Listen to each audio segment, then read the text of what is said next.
Gumising kasama ang mga bagong-bagong mga balita. Gumising kasama ang mga bagong-bagong impormasyon. Hahataw na, aarangkada na. Kaya tayo na. Dahil buhay na ang mga dugo ng mga taong maagang gumising. Isisigaw na ang sigaw ng sambayanan. DWIZ Pinoy Gising. Kasama ang opisyal na gisingero ng bayan. Gising ang kahit na sino. Kasama si Drew Nasino. Live sa DWIZ Radio, DWIZ News FM Regional Stations. Live din sa Facebook at YouTube. Panoorin din ang live sa Aliw 23. Tayo na. Aba, umaga na. DWIZ Pinoy Gising.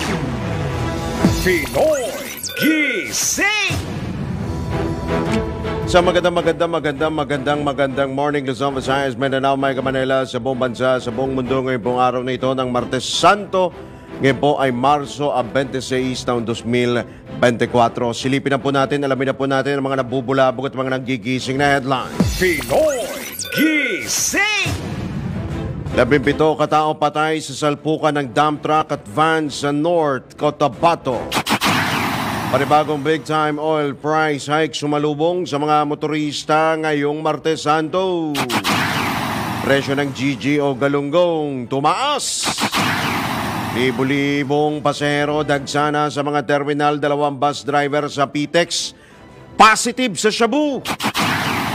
Planong pagdulog ni dating Congressman Arnie Teves sa UN Human Rights Council pinalagan.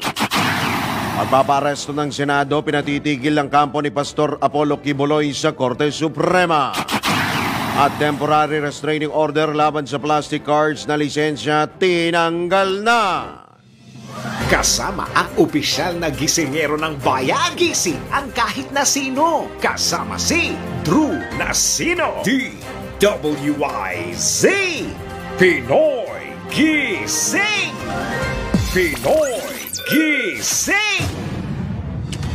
Sa oras na 3 sandali makalipas ang ika-4 ng morning, inyo po makakasama hanggang alas 5 po tayo, Drew Nasino. Pinoy Gising. At sa detalye nga po ng mga balita, sa hindi ho kagandahang balita, 17 katao ang patay sa salpukan ng isang dump truck at pampaserong van sa Antipas, North Cotabato kahapon. Kabilang sa mga biktima ang driver ng van at isang 5 taong gulang na babae. Ayon sa Antipas Disaster and Reduction o Risk Reduction Management Office, nagliyab ang van tapos itong bumangga sa dump truck na may kargang buhangin at nakaladkad pa ng ilang metro. Nakaladkad ho yung van ng ilang metro. Kaugnay nito, natrap naman sa loob ng susunog na van ang mga biktima. Nakalaunay nasawi. Sasabing nawala ng kontrol sa manibela ang driver ng truck sa bahagi ng barangay Lukong. Samantala, 3 individual naman ang nakaligtas sa trahedya at pawang nagtamo ng major burns at injuries. Tiniyak naman ng Antipas Police na patuloy nilang iniimbestigahan ang nasabing aksidente.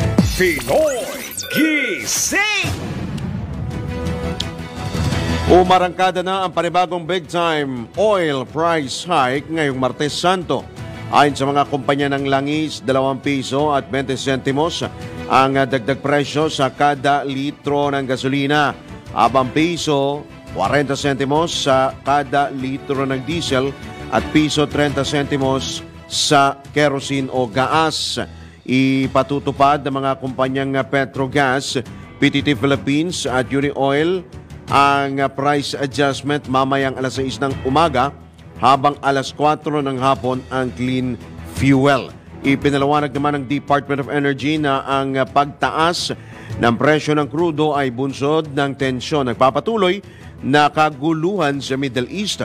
Pag-atake ng Ukrainian forces sa 3 oil refinery sa Russia, mas mahabang pagbiyahe ng mga oil tanker sa gitna ng kaguluhan sa Red Sea at ang pagbaba ng inventaryo ng krudo at gasolina sa Amerika dahil sa mataas na demand. Pinoy Gising! Nagsanib puwersa naman ang Department of Energy, Philippine National Police kontra illegal at delikadong pagre-refill at pagbebenta o pagbili at maintenance ng LPG o liquefied petroleum gas. Kaugnay nito, lumagda na ng kasunduan ang DOE at PNP upang maigpit na ipatupad ang mga batas na nagre-regulate sa industriya at para maprotektahan ang interes ng publiko. Sa ilalim ng kasunduan, bubuo ang kagawaran at pambansang pulisya ng Oplan Lira na titiyak na nasusunod ang LPG Industry Regulation Act. Inatasan naman ng PNP na imbestigahan ang mga posibleng lumabag o lumalabag sa nabanggit na batas. Pinoy Gising! Sa iba pang tampok na balita, tumaas ng 20% ang retail price ng galunggong o GG. Kasabay nga ng pagtaas ng demand sa isda tuwing Semana Santa. Ngayong Semana Santa, ayon kay Agriculture Assistant Secretary at Spokesman Arnel de Mesa, normal lang naman na tumataas ang presyo ng isda ng 10 hanggang 20% tuwing mahal na araw. Salukuyang nasa 240 pesos ang kada kilo ng nasabing isda, nasa 200 piso kada kilo noong nakaraang linggo. Inihayag naman ni Asik Mendoza na kanyang tiniyak na wala pang paggalaw sa presyo ng bangus, tilapia at gulay. Pinoy Gising! Maigpit naman pinababantayan ni Agri-Party List Representative Wilbert Lee sa Department of Agriculture at Department of Trade and Industry ang presyo ng mga isda, gulay at iba pang pangunahing bilihin ngayong Semana Santa. Iginit ni Congressman Lee na bagaman natural lamang ang pagtaas ng presyo ng gulay at isda tuwing Holy Week, dapat pa ring magpatupad ng mas maigpit na pagbabantay ang DA at ang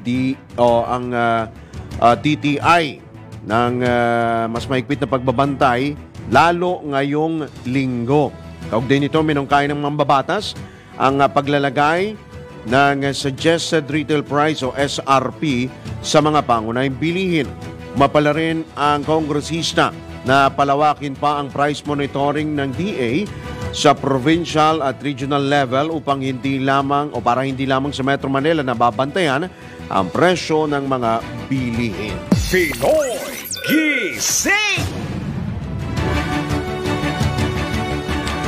Naglabas na ang Department of Budget and Management ng 6 billion pesos para sa Philippine Fisheries Development Authority upang mapabuti ang mga fish port, maisayos po ang mga fish port sa bansa. Ayon sa DBM, magbibigay daan ito upang maipatupad ng PFDA ang Fisheries Infrastructure Development Program. Dapat ito nagmula sa 2024 national budget ang nasabing pondo. Binigyang din naman ni Budget Secretary Amena Pangandaman ng pagpapahusay at pagpapanatili ng mga madiskarte at globally competitive na mga fish port ay magbibigay daan sa mga barko at tripulante na magkaroon ng access sa mga supply at serbisyo at para sa mga operator nito na matagumpay na maipasok ang kanilang mga produkto. Suportado naman ng PFDA ang mga operasyon ng mga regional fish port ng Navotas, Iloilo, Zamboanga, Camaligan, Lucena, Sual, Davao, General Santos City at Bulan Fish Port. Samantala, nilagdaan ang Special Allotment Release Order o SARO noong Pebrero 28. Pinoy Gising!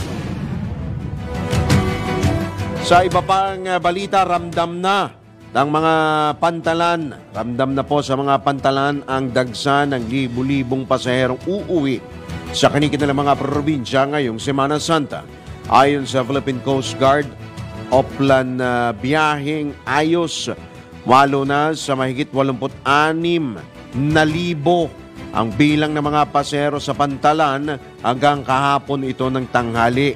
Batay sa datos ng PCG, umabot na sa 48,000 naman yung outbound passengers, yung mga paalis, habang higit 38,000 ang inbound passengers o yung mga dumating. Kung din ito mahigpit na ina-inspeksyon ng PCG K9 team sa mga bagahe, kabilang na ang halos 700 barko at mahigit 900 bangka bago pumalaot. Tala mananatiling naka-heightened alert ang PCG hanggang Marso 31 o hanggang Linggo po yan ang pagkabuhay dahil sa inaasang dagsa naman ng mga pasaherong mag-uuwian. Pinoy Gising! Ngayon pa rin yan, patuloy naman ang pagdating sa Parañaque Integrated Terminal Exchange o PTEX sa mga pasahero na uuwi rin sa kanilang mga probinsya ngayong Semana Santa. Mabot na sa mahigit 400,000 mga pasahero ang dumagsa sa PTEX hanggang kahapon po ito. Personal na ininspeksyon ni Transportation Secretary Jaime Bautista, katuwang ang ilan pang ahensya ng gobyerno, ang PTEX sa kahapon. Sa isinagawang interagency inspection kasama ang mga opisyal ng LTFRB, LTO at MMDA, kontento si Secretary Bautista sa kanyang nasaksihan dahil sa maayos na operasyon sa PTEX. Ibinabala naman ng DOTR o binalaan ang mga biyahero na iwasang magdala ng mga ipinagbabawal na kagamitan sa terminal at iwasan ding tangkilikin ang mga kolorum na sasakyan patungo sa kanilang mga lalawigan upang makaiwas sa aberya. Pinoy Gising! Speaking of bus terminal, 2 bus driver ang nagpositibo sa illegal na droga, partikular sa shabu. Sa isinagawang random drug test sa PTEX, nagmula mga nagpositibong tsuper sa grupo ng 123 driver na sumailalim sa drug test sa PTEX at yung mga nagmamaneho po ay yung nagmamaneho pong mga nagpositibo, sila po ay may rutang Cavite. Kwento ng isa sa mga driver na impluwensyahan siya ng kanyang mga kaibigan nitong linggo at nahihiya rin siya para sa kanyang pamilya. Ayon naman kay PTEX spokesman Jason Salvador, kinumpis ka na ang lisensya ng 2 driver ng Land Transportation Office at inimbestigahan na ang mga ito. Kung magpositibo muli ang 2, meron pa pala confirmatory test. Kung sila pa ay magpupositibo pa sa confirmatory test ng DOH, ay masususpende na ng 1 taon ng kanilang lisensya at sasailalim sa rehabilitation. Pinoy Gising! Iniurong na sa Biyernes Santo ang mga schedule na biyahe sa Manila North Port.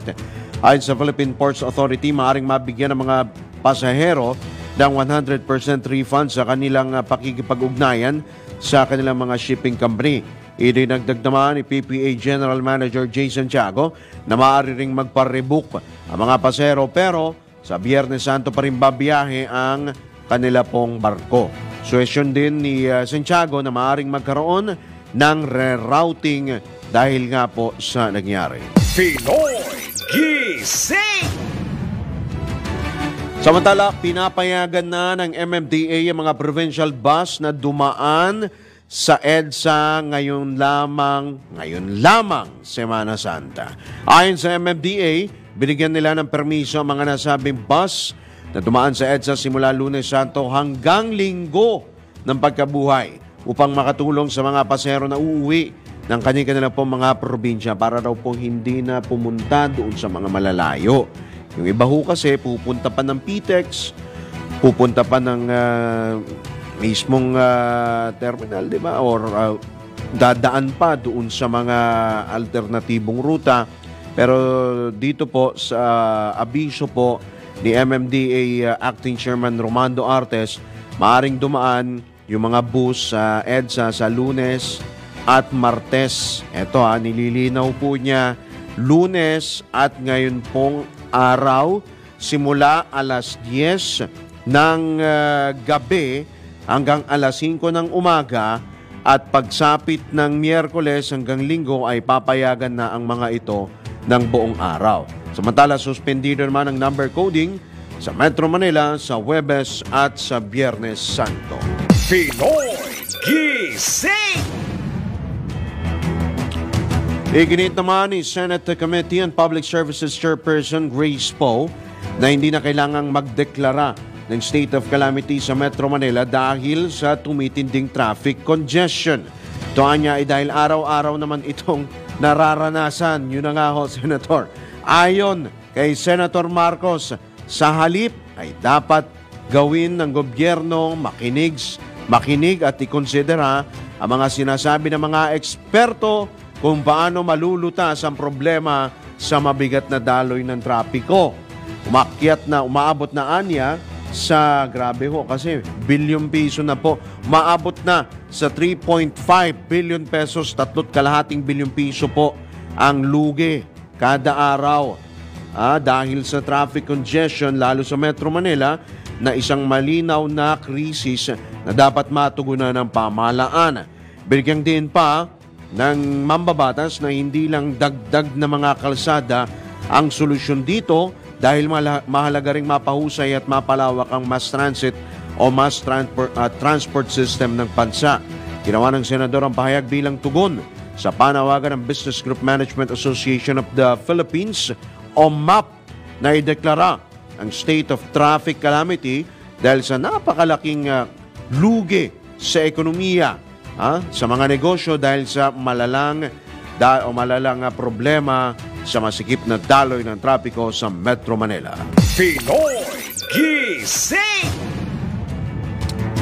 Sa iba pa ring paksa ng mga balita, dapat nang harapin ni dating Negros Oriental Congressman Arnie Teves ang mga kaso nito sa Pilipinas at hindi sa kahit anong international body tulad ng United Nations Commission on Human Rights.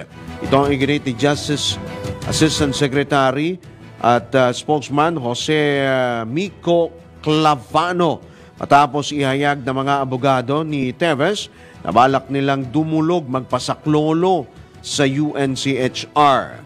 Idinagdag pa ni Ase Clavano na hindi nila kinikilala ang kahit sino na tumatangging dumulog sa justice system ng Pilipinas. Ipinunto pa ng DOJ na sa Pilipinas nangyari ang krimen at ang mga biktima ay nandito sa bansa kaya't nais nila na mabigyan sila ng hustisya sa loob mismo ng Pilipinas. Bago nitong tinukoy na terorista ang sinibak na kongresista ng Anti-Terrorism Council noong Hulyo at isinangkot sa pagpatay. Siya po ang tinuturong mastermind sa pagpatay kay Negros Oriental Governor Roel Degamo at 10 iba pa. Pinoy Gising! Ngayon pa rin niya mananatili sa Timor-Leste ang pinatalsik na Negros Oriental Representative Arnolfo Arnie Teves Jr. habang dinididig ang merito ng red notice na inisyu ng Interpol o International Police. Ayon kay NBI Director Medardo de Lemos, tatagal ng 7 hanggang 40 araw ang court proceeding sa nabanggit na bansa. Hindi niya maaring lumahok sa court proceeding ang gobyerno ng Pilipinas pero nagsumite na sila ng mga dokumento upang depensahan ang red notice laban sa kongresista. Tiniyak din ng NBI na imo-monitor ng Philippine Embassy ang nabanggit na court proceeding laban sa pinatalsik na mambabatas. Pinoy Gising! Sa oras na 20 minuto makalipas na ang alas 5 na Liza Arneta Marcos, ayon sa PCO, Presidential Communications Office, wala nang nararamdamang sintomas ng trangkaso ang first couple. Matatandang hindi natuloy ang mga aktibidad ni na PBBM at FL Marcos noong nakarang linggo matapos nga ang tamaan ng flu. Ang first couple ay dumating sa bansa noong March 16 mula sa Europa. Makaraan matagumpay na pagbisita sa Germany at Czech Republic bago nagkasakit kaliwat kanan din ang mga events na dinaluhan ni Pangulong Marcos kabilang World Economic Forum o WEF at ang pangtanggap kay US Secretary of State Antony Blinken sa Malacanang. Patrol 13, Gilbert Pardes nagbabalita ng tama, naglilingkod ng tama. NTF-ELCAC idineklara ng insurgency-free ang tatlong rehiyon sa bansa. Isa pang report mula pa rin kay Patrol 17 Jopel Peleño. Opisyal nang idiniklara na insurgency-free ang tatlong rehiyon sa bansa. Ayon kay National Task Force to End Local Communist Armed Conflict Executive Director Undersecretary Ernesto Torres Jr., nakabilang sa tatlong rehiyon na ito ang Ilocos, Zamboanga Peninsula at Davao Region. Una nang inanunsyo kamakailan na deklarado na ring insurgency-free ang lalawigan ng Surigao del Norte. Payag pa ni Yusek Torres na tuluyan ng nalansag ng pamahalaan ang mga aktibong guerrilla front ng NPA habang 11 naman ang naghihingalo o humihina na. 5 sa NPA terrorist group na ito ang mula sa Luzon, 3 sa Visayas at 3 sa Mindanao. Kamakailan lamang inayag ni AFP Chief General Romeo Bronner Jr. na target nilang tapusin ang laban kontra insurhensya bago matapos ang 2024 upang mapagtuunan na ng pansin ang pagpapalit ng military priorities mula sa panloob na seguridad tungo sa panlabas na depensa. Ito si Patrol 17 Chopel Peleño. Para sa impilang may todong lakas, DWIZ, nagbabalita ng tama, naglilingkod ng tama. Alright, maraming salamat si Patrol 17 Jopel Peleño. Unang bugso po lamang po ng mga pag-uulat mula sa labas ng impilan. Magbabalik po ang Pinoy Gising makalipas lamang ilang mga paalala oras, 28 sandali makalipas ang ika-4 na ng morning. Pinoy Gising! Pinoy Gising! Alright, tayo po na sa ikalawang sigwado na po ng Pinoy Gising pong araw na ito ng Martes Santo. And speaking of Semana Santa, alamin na po natin ang mga kaganapan, alamin po natin ang latest mula po sa paliparan. Ihatid yan ni Patrol 45 Raul Esperas. DWIZ Patrol Report. Handang-handa na ang Civil Aviation Authority of the Philippines sa Oplan Semana Santa na ipapatupad ng Department of Transportation. Sang-ayon kay Eric Apolonio, ang tagapagsalita ng Civil Aviation Authority of the Philippines, merong ng Oplan na biyaheng ayos o mga malasakit counter na inilagay sa iba't ibang paliparan sa buong Pilipinas maliban sa Ninoy Aquino International Airport na binabantayan ng Manila International Airport Authority.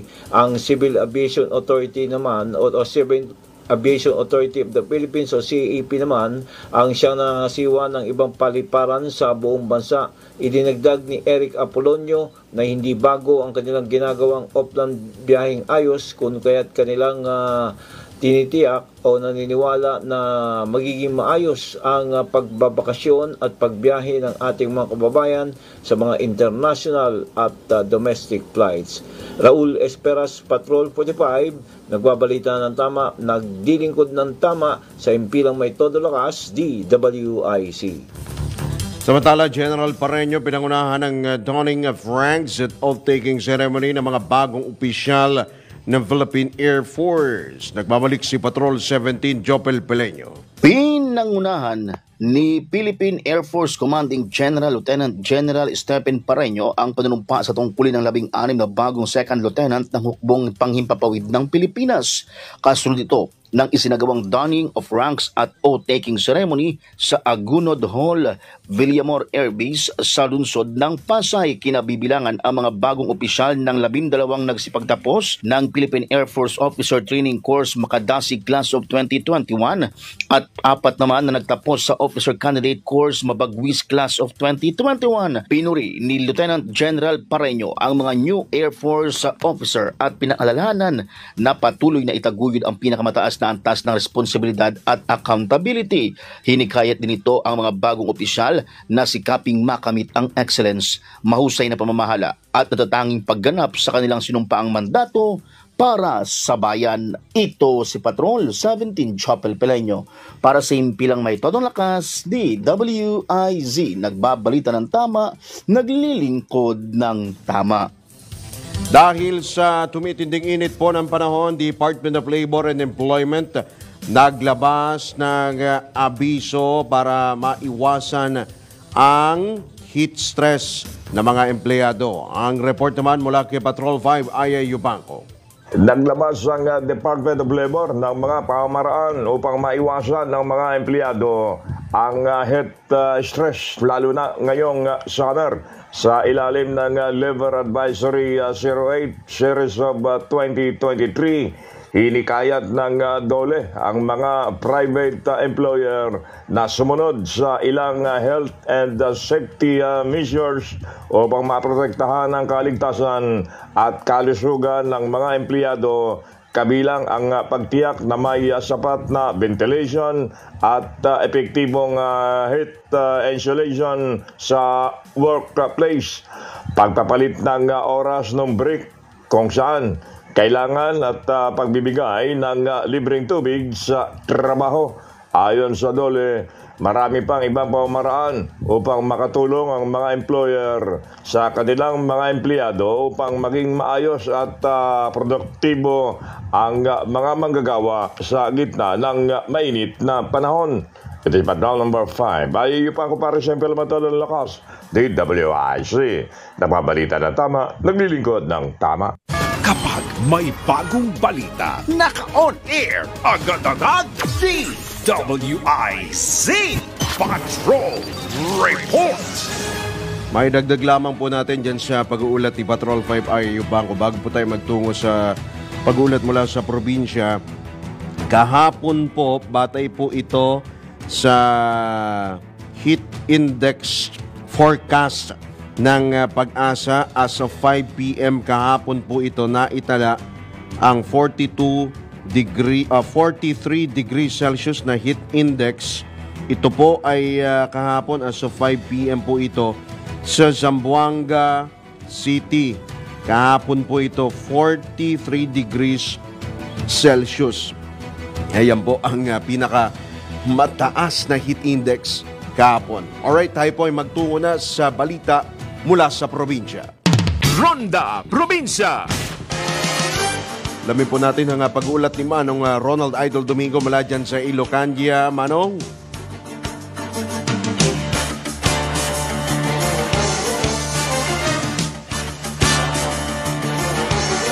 Alright, pabalikan natin si Manong Ronald Idol Kabsat Domingo. Okay, pa rin sa Semana Santa, nananalangin si Vice President Sara Duterte na magkaroon ng kapayapaan at pagkakaisa ang mga Pilipino ngayong Holy Week. Hiniling ni VP Inday na maging inspirasyon ang Semana Santa na ipagpatuloy ng publiko ang pagiging makadiyos at bumuo ng mapayapang bansa. Ayon sa pangalawang Pangulo, ipinakita ni Jesucristo ang kanyang pagmamahal sa mga mamamayan sa pag-aalay ng kanyang buhay sa pamamagitan ng pagpapapako sa krus. Hangad din ni VP Inday na magnilay-nilay ang publiko, alalahanin ang kabutihan ni Jesucristo at isa puso at isa buhay ang kanyang sakripisyo. Pinoy Gising. Nagdeklara na ng war on drugs sa Davao City si Mayor Sebastian Baste Duterte.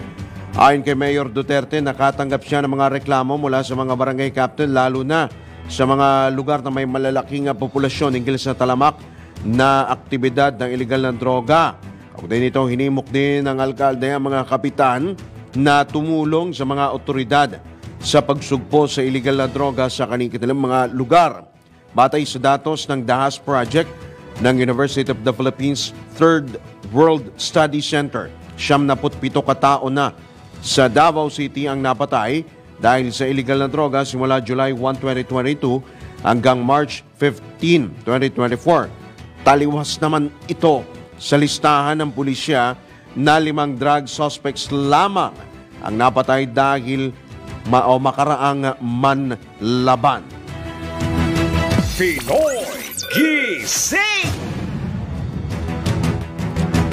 Samantala, no Lenten break policy. Ito ang pinatupad ng Bureau of Immigration sa kanilang mga tauhan sa mga international ports. Kaugnay sa pag-ban o kaugnay sa pag-ban sa pag-leave sa trabaho. Tatagal po ito hanggang Abril 1, Lunes. Saklaw nito ang lahat ng immigration personnel sa NAIA at lahat ng international ports of entry at exit sa buong bansa. Layunin nitong matiyak ang sapat na manpower ngayong Semana Santa. Pinoy Gising. Gising! Samantala, papayagan naman ang road digging sa buong Metro Manila ngayong Semana Santa. Pinayagan po yung mga road works, road reblocking, at ito ang inanunsyo ni MMDA Acting Chairman Attorney Romando Artes matapos ang isinagawang inspeksyon sa PTEX kasamang ilang opisyal ng pamahalaan kahapon. Ayon kay Artes, simula bukas, Miyerkules Santo, alas 11 ng gabi hanggang Abril 1, Lunes po yan, ng alas 5 ng umaga, papayagan ng MMDA ang mga road projects po, mga road works, road repair, road reblocking sa Metro Manila. Mas mabuti niya itong gawin ngayong Semana Santa sa halip na maghukay sa mga regular na araw na makaaabala sa daloy ng trapiko. Pinoy Gising! Sa iba pang balita, kinumpirma ng Department of Health na nagplato na o hindi nakitaan ng paggalaw ang bilang ng mga kaso ng pertussis o whooping cough sa Metro Manila. Gayunman, iniulat ni Health Undersecretary Eric Tayag na halos 10 rehiyon na sa bansa ang nakapagtala ng pagtaas ng kaso ng nasabing sakit. Partikular na tinatamaan niya nito ang mga bata at inaasahan na rin ang kagawaran na madaragdagan pa ang bilang ng mga kaso sa mga susunod na araw. Batay sa datos ng DOH, maabot na sa 453 ang kaso ng pertussis sa buong bansa sa unang 10 linggo ng 2024. Sa makatuwid, sa loob po yan ng 2.5 buwan. Samantala, nilinaw naman ang kagawaran na wala silang plano na irekomenda ang pagpapatupad ng lockdown dahil sa pertussis outbreak. Sa halip, pinimok ng DOH ang publiko na magsuot ng face mask at ugaliin maghugas ng kamay upang maiwasan ang pertussis o yung tinatawag din na tuspirina. Pinoy Gising! Iba pang balita, nagsampa na ng kaso ang pet owner na si Vina Arasas laban sa pumatay sa kanyang alagang si Kilua. Ito po yung Golden Retriever. Ayon sa Philippine Animal Welfare Society, nagtungo si Arasas sa Provincial Prosecution Office o Prosecutor's Office ng Camarines Sur upang maghain ng kaso laban sa salarin o sa suspect na si Anthony Solares.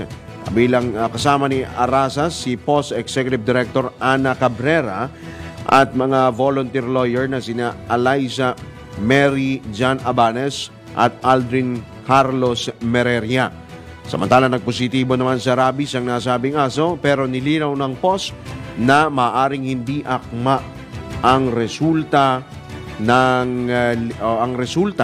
dahil 5 araw na itong nakalibing kasama ang iba pang mga stray dogs nang isagawa ang pagsusuri. Pinoy Gising! Muli po magbabalik ang Pinoy Gising makalipas lamang ilang mga paalala oras, 16 na minuto bago sumapit ang ganap na alas 5. Pinoy Gising! Pinoy Gising! Alright, tayo po nasa uling bagay na po ng Pinoy Gising. Sa pagkakataon ito, tayo po ay balikan na po natin ang pag-uulat mula sa probinsya. Ronda Probinsya! Mga beach resort, mga pasyalan po dyan sa Ilocos Norte, mahigpit na minomonitor ngayon pong Semana Santa. Ang pag-ulat buhat kay Manong Ronald Idol Capsat Domingo. Ang buong team ng City Disaster Risk Reduction and Management Office ay nagpapatrolya sa buong lungsod ng Lawaga, pangunahing sa mga paliguan ng iba't ibang beach resorts sa lungsod. Ayon kay Dr. Melvin Manuel, ang pinuno ng tanggapan, ito ay bahagi ng kanilang paghanda sa darating na Pasko ng pagkabuhay. Ano niya, nakipagtulungan sila sa mga barangay captain sa lungsod dahil sila ang pangunahing katuwang sa pagsusubaybay sa mga residenteng patungo sa mga beach resort. Nakipag-coordinate na rin sila sa Philippine Coast Guard na nakabase sa Barangay La Paz sa Lawag City para bantayan ang kaligtasan ng mga tao.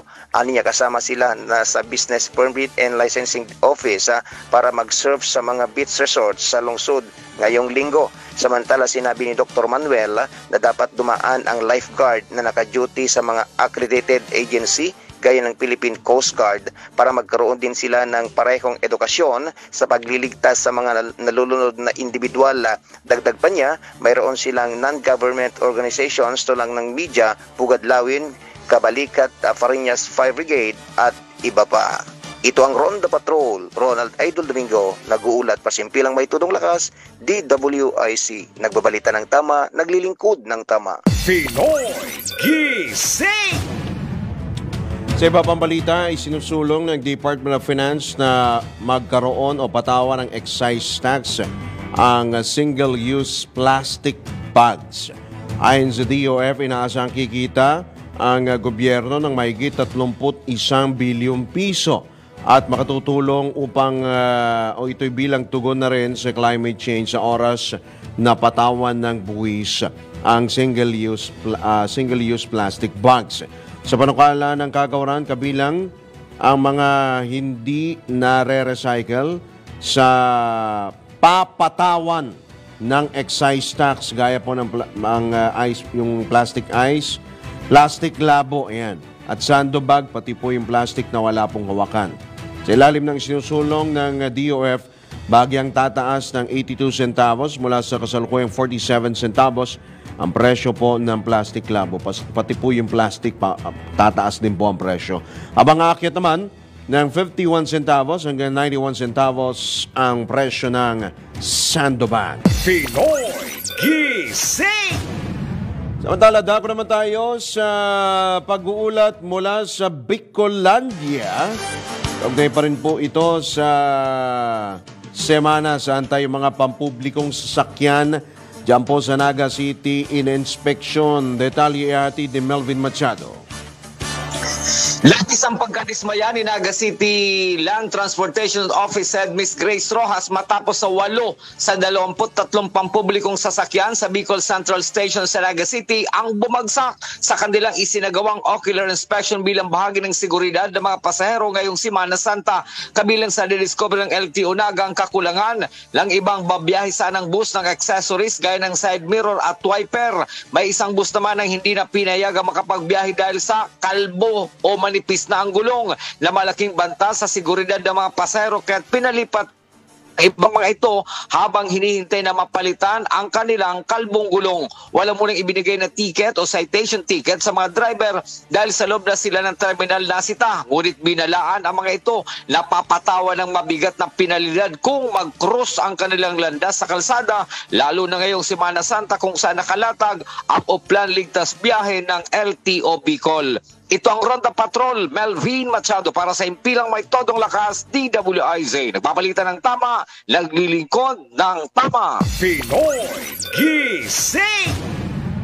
Sa iba pang balita, inaasa magtatagal naman ang tag-init hanggang sa katapusan ng Mayo o sa pagsisimula ng Hunyo. Una nang inanunsyo ng Pag-asa ang pagsisimula ng tag-init at pagtatapos ng monsoon ng amihan season noong Biyernes. Naobserba naman ang pagtaas ng temperatura sa malaking bahagi ng bansa. Ayon sa Pag-asa, maaaring madagdagan pa ang bilang ng mga maapektuhan nga po ng tag-init, mga lugar na maapektuhan ng tag-init sa mga susunod na araw. Pinoy Gising! Alright, sa iba pang balita, dako tayo sa isa pang pag-ulat mula pa rin sa probinsya. Ronda Probinsya! Police report mula Calabarzon, ihatid ni Arman Cambe. Arman? Nagkaroon ng solicitation ang 3 high-value individual sa magkahiwa ng drug buy-bust operation kahapon sa Barangay San Vicente, San Pablo City at Barangay Alimbunguan, Nagkarlan, Laguna. Walang kawala sina Alice Mark at Ira na magka-live-in partner habang tinatanggap ang Mark money na mahigit 4,000 piso kapalit ng binibenta nilang Cebu sa isang police asset. Arestado rin sa Alimbungan si Lindon habang nakipagtransaksyon sa isang pusher buyer sa Nagkaran, Laguna. Nasamsam mula kay Lindon ang may 500 gramo ng Cebu na nagkakahalaga ng halos 1 milyong piso. Kasalukuyan nasa kustudiya ng Laguna PNP ang 3 suspect. Arman Cambe mula Calabarzon, nag-uulat para sa impilang may todong lakas. DWIZ, nagbabalita ng tama, naglilingkod ng tama. Pinoy Gising! Alright mga katodos, tayo po ay pansamantala na po nagpapaalam. Yan po ang kabuuan ng mga balita dito pa rin po sa Pinoy Gising. Ngayon pong araw na ito ng Martes Santo, ngayon pong Marso 26 taon 2024. Sa ngalan po ng buong tropa ng DWIZ at Aliw 23, ito po yung lingkod, Drew Racino.